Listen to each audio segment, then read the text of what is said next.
So, welcome to the Path of Kaph. We're redoing this. Last week's class didn't work out that well, so for technical reasons. So I suspect that quite a few of you have actually gone forward and started working with the Path of Kaph. But before we get into that, I want to talk a little bit about the Path of Lamed and people's experiences with it. I know that you guys were chatting with each other over the chat bar a little bit about it while I was trying to figure out my connection. I would go back and I'd see that you guys had some conversation. But so basically, experiences with Path of Lamed. Now, Lamed and Kaph have some similarities to them. Although the Lamed path, at least as I have presented it in these path workings, is a bit more story oriented than the Kaph path. The Kaph path is, I think, a very important metaphorical way of looking at and understanding some of the spiritual processes that bring things forward. But the Lamed path, it's one in which we really take a look at ourselves and begin to shed some of that karmic baggage that we carry with us. So let's talk about experiences that people had.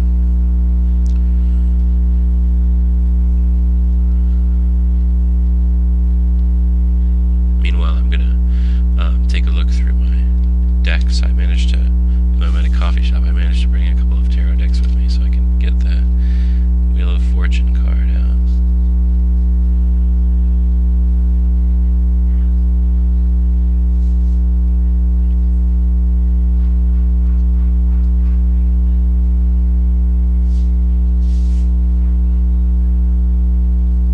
Robin says, Alex brought up an interesting point about forgiveness last week. Can we continue that, maybe? Well, I mean, for me, it's beginning it, because I really didn't get a chance to see what it was about. But so, Kevin said, but yeah, I mean, let's definitely talk about that. Self-forgiveness versus forgiveness. I mean, the interesting thing about forgiveness is that it's always a useful thing. You know, there's never a point at which holding on to anger is going to improve any situation, even if someone has gravely wronged you. The holding on to that aggressive anger towards them is really only harming yourself. Now, that doesn't mean that it's always easy to just let go of something that someone has done, something really terrible to you. Certainly, the desire for some sort of justice or return of one's things is only natural, and there's nothing wrong with that. But at the same time, holding on to that aggressive feeling toward that person is only damaging yourself. It really doesn't damage them in any way, unless you devote yourself to spreading the word that they damaged you. And still, that keeps you in a very negative place. So I look forward to seeing what you guys have to say about that. But in terms of forgiving yourself, you're both the villain and the victim, and so the forgiveness of yourself process is one that's wholly going to be benevolent and helpful to you in every way. This computer, its little thing shuts off quickly. Kevin says, in Lamed I felt myself falling and then caught and brought back to complete balance. Well, that's the agenda of it. Juan says, Lamed was a great opportunity to let go of a great deal of unresolved past issues, both personally and with relationships I have had, current and past. Yeah. Alex says, yeah, I'm trying to remember how I put it into words. And Robin says it was about self-forgiveness, Alex. So, the path of Lamed, we are looking at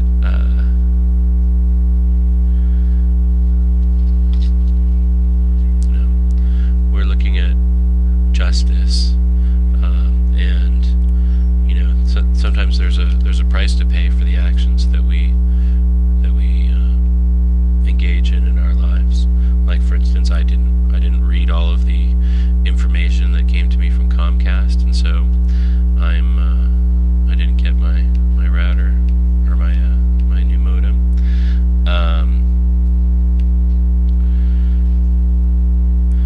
Alex says, we create karmas with our minds that trap us in a pattern of self-blame, but the real realization is that there is nothing to forgive. Yeah, I mean, that's the thing, is that ultimately, the interesting thing is that the only way that any of those past things exist is in your own mind, and in the mind of the other people that may have been involved in any situation, but it's going to be distorted in their mind and in your mind, so there's really no reason to hold on to it at all. All of those past things are just things that happened along the way, and an entirely new set of things can happen. Now, we do operate in a conditioned reality, so the more that we engage with stuff from our past, the more that we are shaped by it. So there is actually a spiritual exercise out there that I was introduced to a few years ago that's kind of interesting. I haven't promoted it in any way, just because it's kind of an odd thing, but the idea is to just basically rewrite your past and simply just create new memories for things that you did in the past, and just rework it, so then the karma isn't there. So, in other words, if you stole a car, instead you just remember that you gave a car to some orphans, and then you remove that from your mind and are able to move forward, not feeling guilty at all. Now, I mean, there's definitely a little bit of funkiness to that, and it's of limited value, but I think that it's something to think about. That ultimately what we are is the product of our experiences and our memories, and we choose to maintain or distort or recreate them in any way that we choose, ultimately.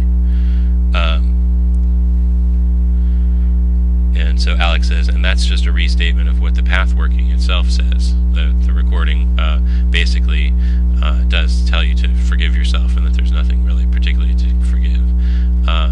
Juan says it cuts both ways when you forgive yourself or holding on to things. You're hurting yourself in two ways, basically. Yeah. But when you let go of it, there's ultimately you're being benefited in two ways. Brendine says that Alex's way of putting it was very good. Alex says there are also a lot of levels, because you can feel guilty about experience, phenomena, and action, then guilty about your feelings about those things, guilty about your thoughts about those things, guilty about your values, etc. Now that's an interesting statement, and it's very true, because you can find a whole hornet's nest of negative feelings and actually use them to make yourself feel worse and worse. And so the part of the whole new hermetics and mental programming that really goes back 150 years or so to the as a man thinketh sort of philosophy, moving through the new thought and moving through the consciousness expansion, people of the 50s, 60s, and 70s.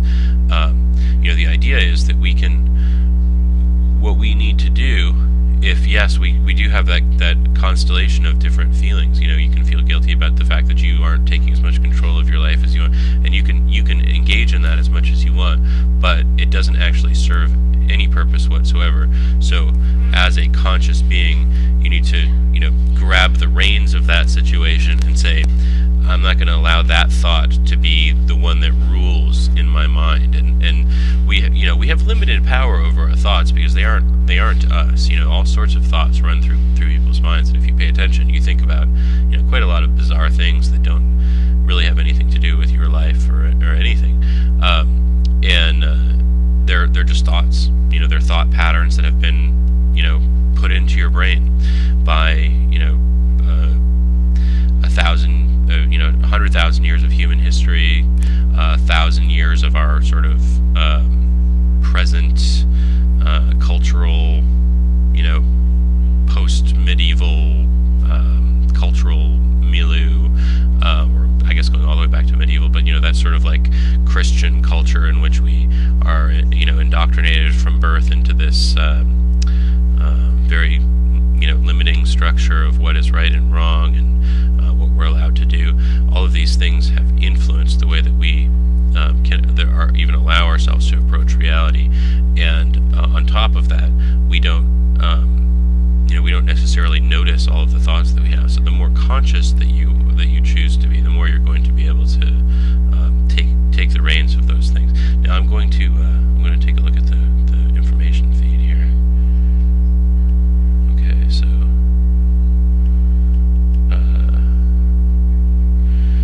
Alex says you can even feel guilty about being guilty. It's kind of meditation.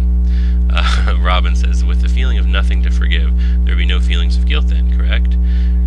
Juan says, well, indeed. Once you realize that forgiveness honestly begins within, you, or at least I, felt like a great weight came off my shoulders and even off my chest. The mind can be an unruly beast, says Juan. Robin says, that seems to be the difficult part, becoming aware of and learning to control the thoughts.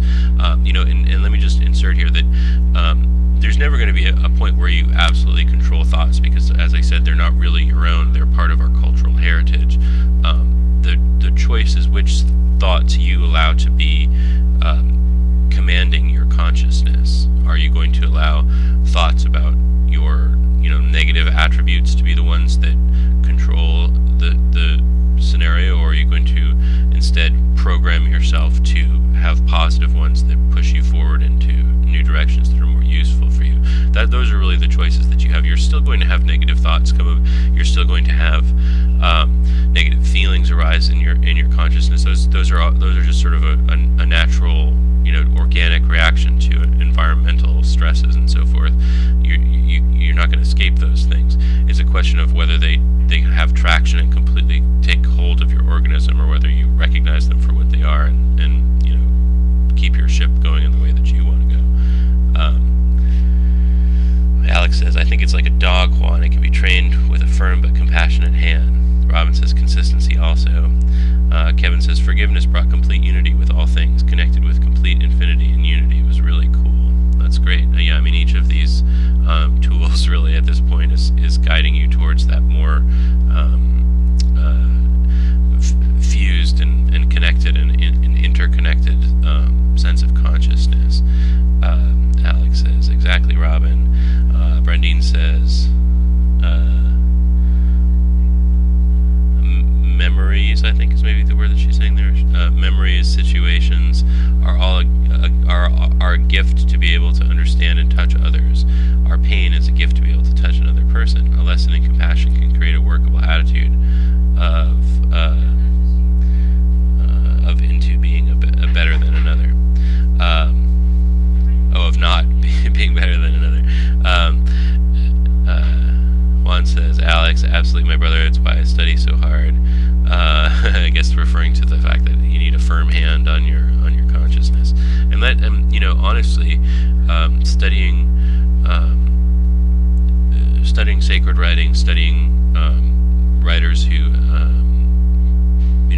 give a perspective on sacred writings, studying philosophical ideas, studying even sort of New Age self-help books. All of those things program your consciousness as much as anything else. And so the more time that you do spend actually immersed in book learning or watching positive videos, the more that you are actually programming your consciousness in a positive direction. Which is one of the reasons to engage in listening to these recordings and so forth, is to move your consciousness in those positive directions. Alex says, as long as we don't have to do Liber Jigorum.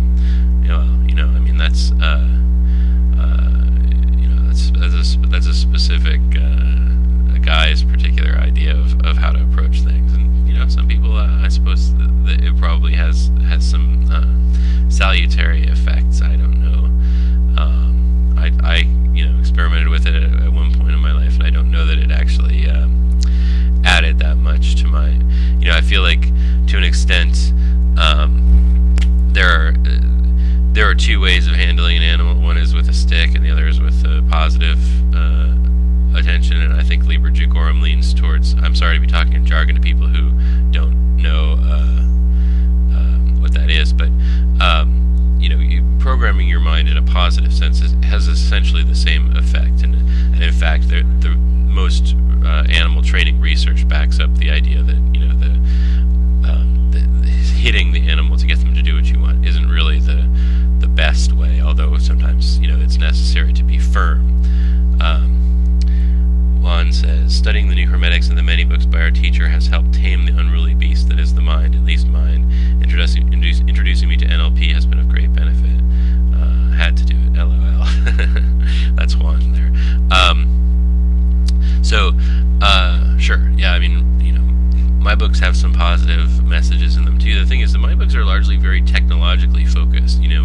I focus on specific exercises to approach to doing them, to making changes in your consciousness, and that's great if you engage in those exercises. But one of the nice things about more sort of inspirational literature is that it just sort of is, it's a complete, you read it and you've gotten the essence of it.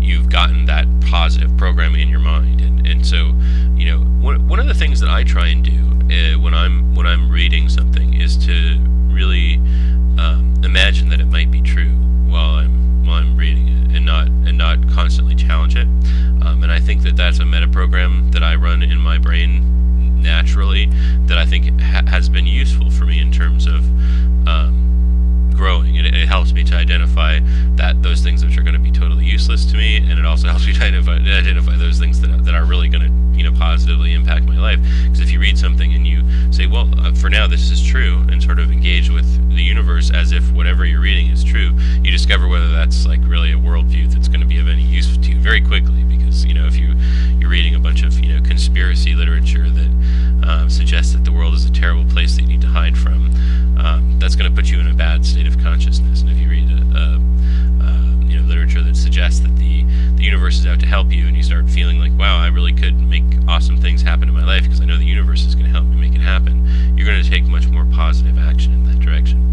But so my battery is not going to last forever. That's one of the problems with this computer that I'm working from. I borrowed my friend's computer in order to do this because my computer wouldn't actually connect to the network here for some reason,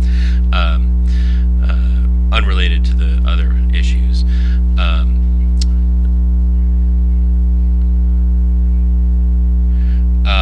Robin asks, do we automatically do that somewhat when watching movies or reading books?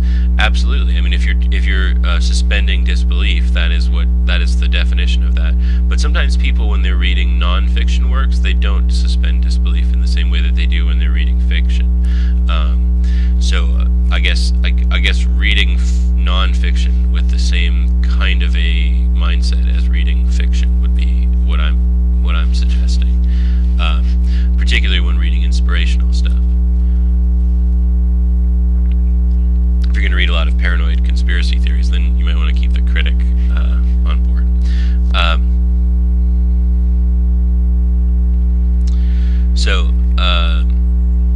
Let's talk about the Path of Kaph, which some of you, I think, have probably begun, and some of you have not. This path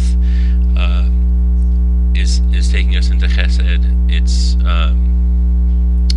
It's the first one that's moving to that place, and it is in the tarot orientation of the Tree of Life. It is associated with the Wheel of Fortune, and so the Wheel of Fortune turns from lucky to unlucky, and from unlucky to lucky. It just like any game, it shifts the balance of things constantly. It's a dynamic process, and so this path is really about exploring the source from which these different karmic possibilities take place, and ultimately entering into the pure love.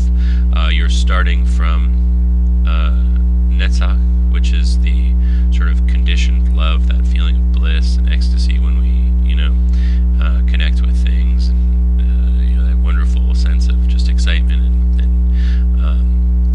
positive feeling. But it's not as pure a love as could be, in which you're just completely open. So the Path of Kaph takes us sort of from that sort of karmic wheel turning energy into the center, into the core of where things kind of come from, and it's structure of it is, and I want to say that a lot of the rest of these recordings probably have a bit less of the drama that some of the previous ones have. There's still going to be, leading into Chesed, there's still going to be a little bit of drama, but it's less and less about the self at all, and more about experiencing different kinds of transpersonal stages and states of awareness. So we're really moving, beyond straight up personality work and moving more into just experiencing the universal process unfolding. And so this is really what we're entering into here with Chesed, is the beginnings of the universe kind of coming into being from potentiality. In Bina and Keter and Chokmah, we're dealing with possibilities. We're dealing with eternal states that are constantly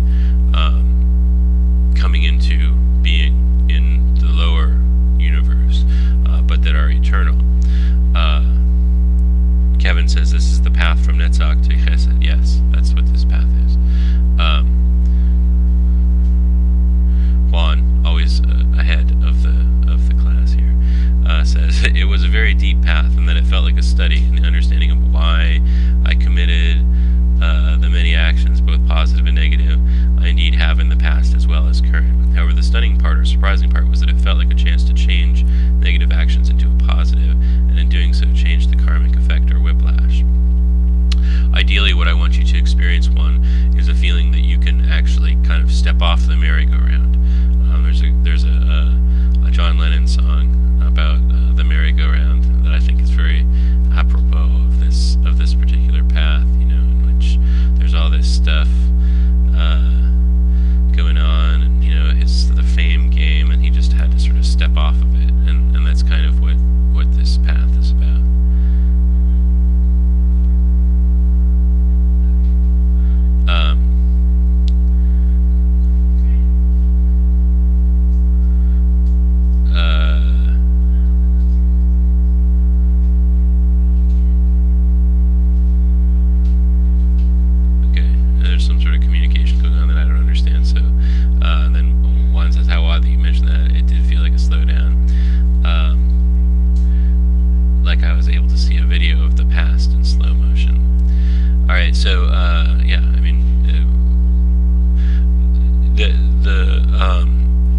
The metaphysical metaphor of this is definitely the concept that we're all essentially, as temporary beings, we're essentially little whirlpools in the stream. Like if we imagine that the universe is a river flowing, we are each just a little swirling eddy that is here for a time and then disintegrates back into the flow. And basically all of the universe is a series of interference patterns between those various eddies and blockages and so forth that come up, whether good or bad. All of the universe is an energetic matrix of things kind of rubbing up against each other and causing further friction and so forth. And so the further that we move out from the center, the more intense that friction becomes, because there's more and more things bashing into each other. The closer we get in, the more intense it is initially, but eventually it slows down, and when we come to the center, there's no more friction whatsoever. And so that's basically the metaphor of this path. And I don't know that there's that much more to say about it other than that. It's a path of settling down all of those currents that are running through your life, which are all different forms of identity, different forms of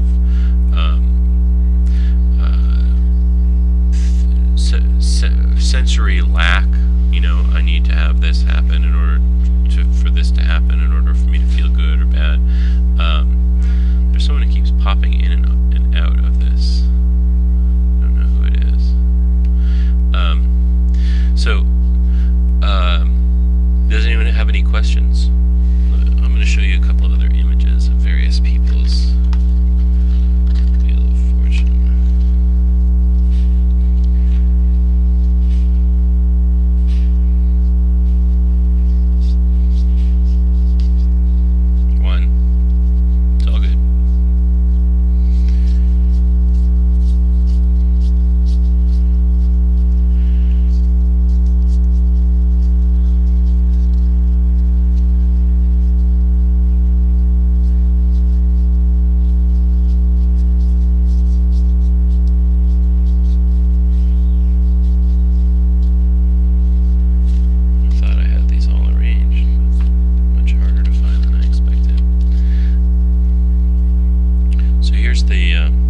weight deck have 3.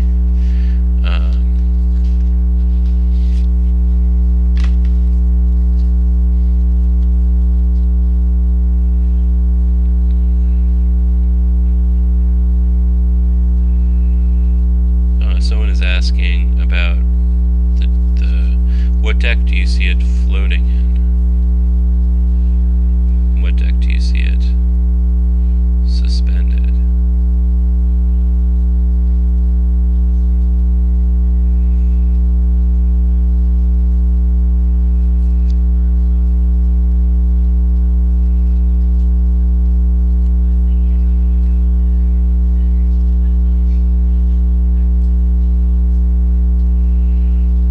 I don't know what the mandala deck is.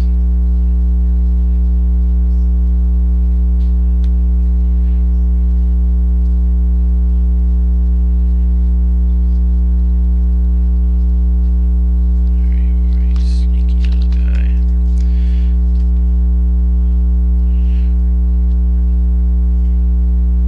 Well, I don't know what, the I can't talk about a deck that I don't know anything about. So I mean, in the Rider-Waite deck, which is probably the most familiar thing, this symbol is actually a symbol that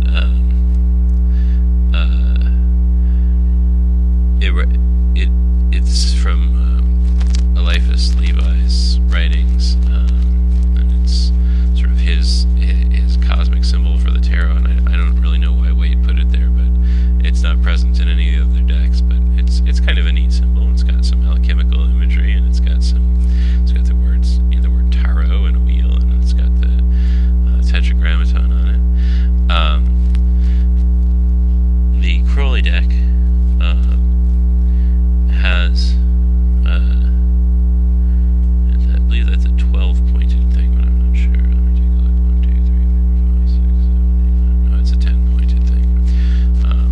So he's with 10 points. He's obviously making reference to the 10 Sephiroth with his wheel, and he's got the Sphinx, the Hermanubis, and Typhon on here, representing sort of the 3 alchemical principles that move through life, and also the kind of positive and negative polarities that things can move through. Kevin is asking about the significance of the wheel floating in the air, as opposed to, I guess, in this mandala deck, in which it's depicted in water.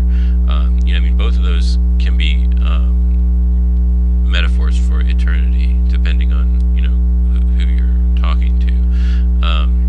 Looking up at the battery power here, and it's getting a little low, so I just want to warn you guys that our time is limited here. In any deck, the Wheel of Fortune represents kind of the cosmic turning of things, and usually, in divinatory settings, unless the next card is an extremely negative card, it usually denotes things moving in a generally lucky or beneficial direction. As the Wheel of Fortune is associated with the planet Jupiter. So here we have, in terms of the astrological significance of these paths, here we have Netzach, which is associated with the planet Venus, moving through the Jupiterian path to the Jupiterian associated Sephiroth, and those are all considered to be good fortune paths, good fortune symbols. Venus is a symbol of good fortune, as is it's very weird. I'm not used to this computer, something funny just happened. As is Jupiter. So Venus and Jupiter are both considered positive. So this is an entirely positive path. So should you have trouble enjoying it or come up against blockages, you might want to think about how much you're not allowing yourself to experience beneficence in your life. Juan says, I often thought it meaning in infinity, and that there is no escaping one's karma, both positive or negative. In time, one must deal and come to terms with it.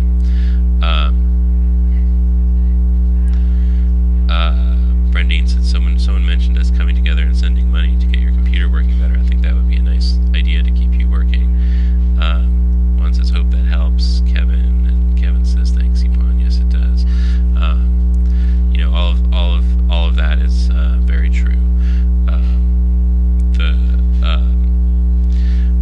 thing about the wheel of becoming, the wheel of unfoldment in the universe, is that it is a never-ending process.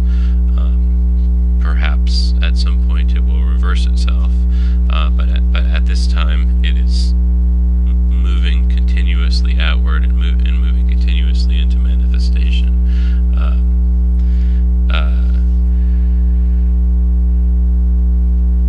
It's being suspended in eternity.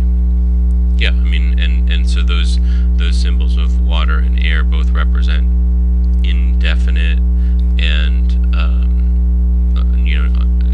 not non-concluding things. Now, obviously, the ocean is for us as modern people less of a metaphor for that, because we know that the ocean doesn't actually continue forever. But there was a sense of its eternity in our past, and I think to an extent, when you go to the ocean and you look out into the water and there's nothing, on the horizon, there is a sense of eternity, of infinity to that space, and the waves rolling in are actually an apt metaphor for the waves of manifestation that take place in our lives. There's a lot of stuff going on here.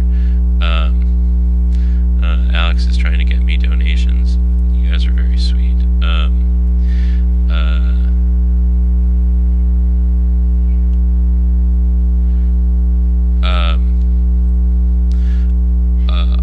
I do have a built-in webcam in my thing,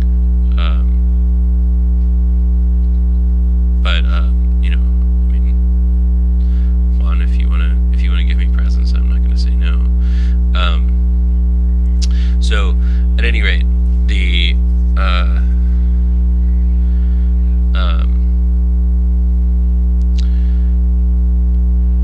path is one of moving in the opposite direction of manifestation, from that wheel of outward, of becoming, of changing and transforming, that is our universe, into and toward that eternal space, and the Chesed, the path or the sephira of love, and of peace, and of compassion, and of generosity, is the gateway into that eternal space.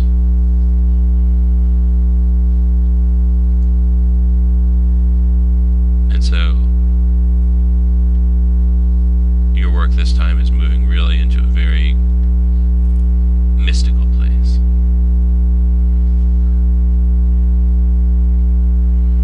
Alex says, I take it as a movement of the consciousness, not trying to escape manifestation, but just opening ourselves to the center point. Yeah, I mean, obviously, we're all return to the world of things and doing and stuff, but being able to connect with that center point, it both empowers us to manifest things in ways that we would like, but also to realize that ultimately the manifesting stuff is not eternal. It's just simply stuff moving. Kevin says, by the way, Jason, as a side note, you are not buzzing today, so whatever you are doing different is better than ever so far. Always before you buzzed, even when it worked. Alright, well, I'm on a different computer, and it may be, and on a different network, so hopefully between the new network, that I'm going to be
setting up the altar with the 4 elements on it, and I use the form basically that the Golden Dawn uses, with a rose, a yellow rose for air, a glass of wine for water, a tray of biscuits or bread or something for earth, and a candle, a red candle for fire, and afterwards do a little elemental Eucharist.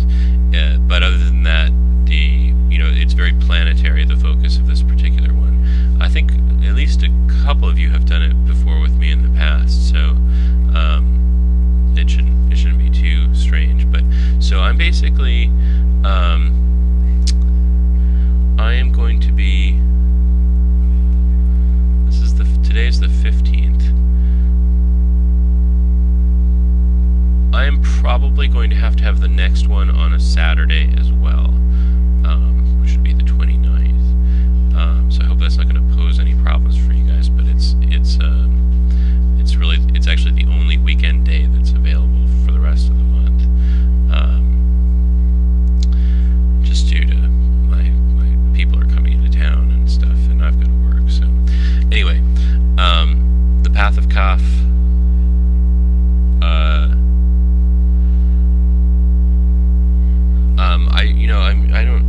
I don't know what you guys are asking in terms of what I need. I really appreciate it, and I basically I'm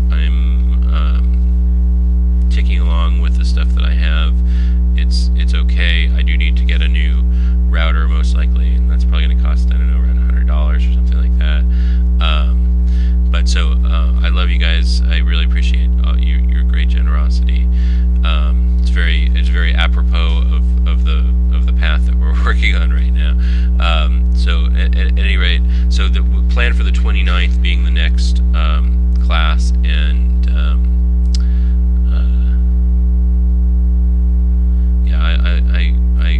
I really enjoy having you guys, and I'm glad that you guys made it. I'm glad that as many as 7 of you made it today. I was expecting to have a small attendance because, I guess it's 6 of you, because it was so goofed up. But so I'm gonna go ahead and end this for today, and you guys, I'll have my contact information, and